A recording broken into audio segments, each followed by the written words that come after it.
Abu Hurairah used to split his night into three categories, three times. He would spend one third of the night sleeping, one third of the night in prayer, and one third of the night studying hadith.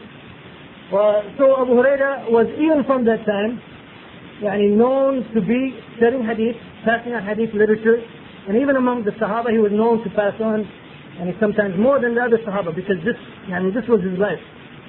So one time Umar al-Khattab brought him in and asked him, do you remember such and such night? He said yes.